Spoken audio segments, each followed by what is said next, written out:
Hello students, स्वागत है आप सभी का आपके अपने यूट्यूब चैनल जीएसएम में। मैं कल्पना तिवारी आज आपके लिए बीएड फर्स्ट ईयर का पेपर 4 लेकर के आई हूँ, जिसका नाम है संपूर्ण पाठ्यक्रम में भाषा, लैंग्वेज अक्रॉस द कैरिकुलम। इसमें आपकी इकाई फर्स्ट है, जिसका टाइटल है भाषा की विविधता एवं कक्षा अंतःक्रिया। इसके जो कुछ मुख्य बिंदु हैं उन पर हम आज आपसे चर्चा करेंगे। इसका प्रथम बिंदु है भाषा का अर्थ। भाषा किसे कहते हैं, देखते हैं। इसको मैंने पॉइंट के माध्यम से आपको समझाने की कोशिश की है, लेकिन आपको बीएड की कक्षा में एग्जाम में इतने छोटे छोटे पॉइंट नहीं लिखना है। इन पॉइंट का तो प्रयोग करना है, लेकिन आपको इन सभी चीज़ों को विस्तार पूर्वक परीक्षा में लिखना है। चलिए देखते हैं। भाषा व्यक्ति के विचारों व भावों की अभिव्यक्ति का माध्यम है। भाषा क्या है? भाषा जो है, भाषा के माध्यम से ही व्यक्ति के अंदर विचार एवं भावनाएं उत्पन्न होती है, जिनको कि वो भाषा के माध्यम से व्यक्त करता है। भाषा एक माध्यम है। अभिव्यक्ति का मतलब होता है अंदर की भावनाओं को बाहर की तरफ व्यक्त करना। तो यदि आपके पास भाषा है, यदि व्यक्ति के पास भाषा है, तो वो अपने विचार एवं भावनाओं को बाहर की तरफ व्यक्त कर सकता है। इसीलिए इसका मुख्य और जो मेन पॉइंट है वो क्या है? भाषा व्यक्ति के विचारों एवं भावों की अभिव्यक्ति का माध्यम है। नंबर दूसरा देखते हैं क्या है? भाषा विचार विनिमय का साधन है।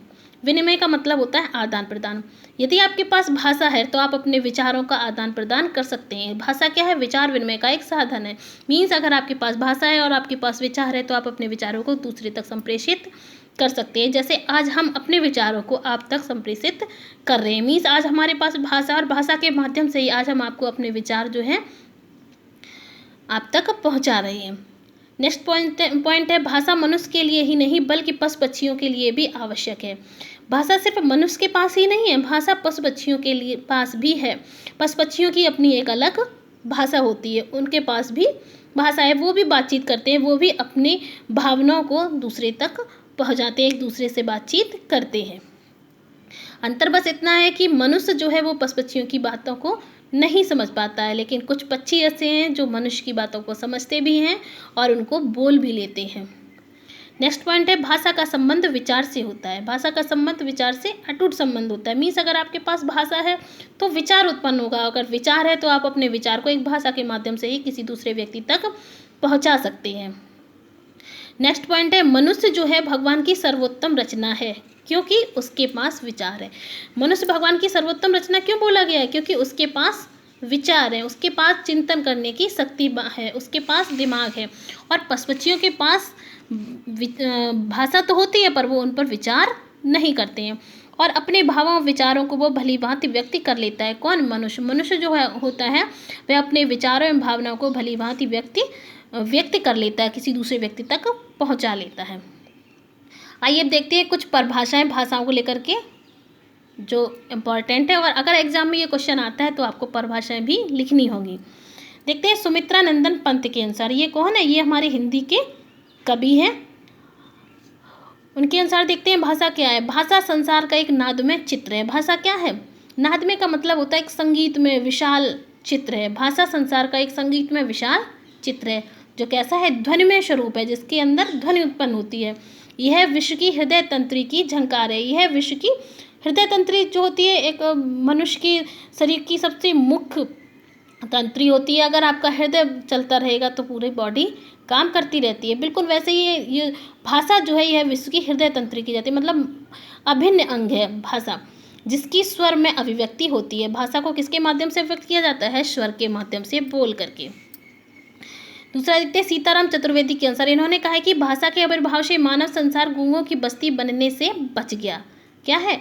भाषा के आविर्भाव से, अगर भाषा है तो मनुष्य क्या है? अपनी बातों को दूसरे तक पहुंचा रहा है। अगर भाषा नहीं होती, आविर्भाव मतलब भाषा की कमी से क्या होता है?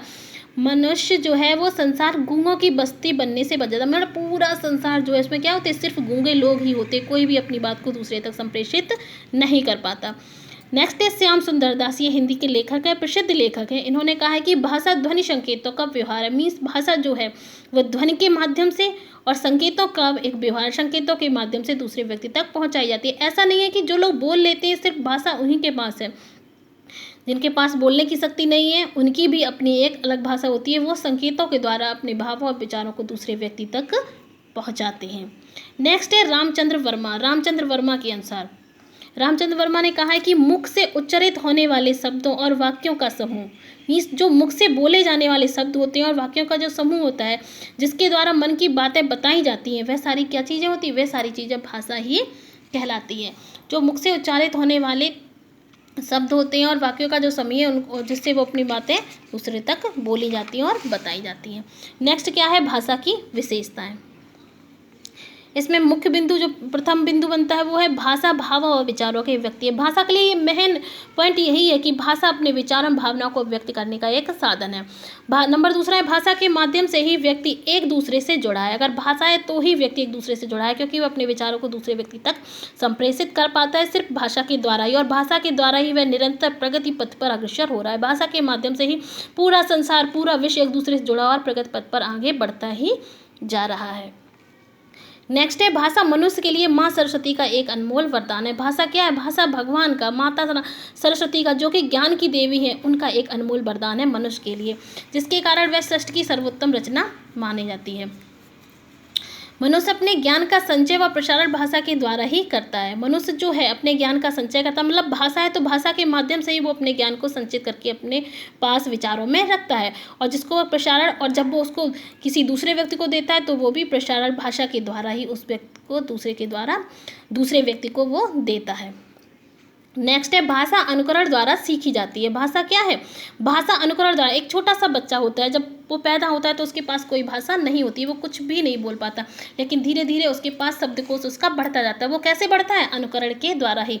मतलब भाषा क्या है, अनुकरण के द्वारा सीखी जाती है। हम अपनी हिंदी भाषा बोलते हैं, धीरे धीरे अंग्रेजी बोलना सीख जाते हैं, अगर तमिल बोलना सीख जाते हैं, पंजाबी, ये सब कैसे सीखते हैं, अनुकरण के द्वारा भाषा सीखी जाती है। मानव एक कलाकार है और भाषा उसकी कलाकृति है, जिससे वह सुनना, बोलना, पढ़ना व लिखना सीखता है। मानो क्या है, एक कलाकार है, मीन्स अनुकरण करके उस कला को सीख लेता है, और उसकी कलाकृति है कौन, वही भाषा उसकी कलाकृति है, जिससे वह सुनना, बोलना, पढ़ना व लिखना, भाषा सब कुछ सीख जाता है, अपनी भी सीखता है और दूसरी भाषाओं को भी वो सीख लेता है। भाषा का मूल आधार ध्वनि है। भाषा का मूल आधार क्या है, ध्वनि। भाषा बोलने के लिए ध्वनि की आवश्यकता है, बिना ध्वनि के कोई भाषा उच्चारित नहीं होती है। भाषा के प्रमुख तत्व क्या होते हैं, ध्वनियाँ हैं, चिन्ह हैं, संकेत तथा व्याकरण आदि है। भाषा में मुख्य जो बिंदु होते हैं वो ध्वनि, चिन्ह, संकेत तथा व्याकरण आदि होते हैं। और अंत में हम अपने इस वीडियो को विराम देते हैं, और अगले वीडियो में आपसे फिर आपके लिए लेकर के आऊँगी, जिसमें भाषा के विभिन्न रूप को लेकर के आपसे चर्चा करूँगी। अतः अपने घर पर रहिए और सुरक्षित रहिए।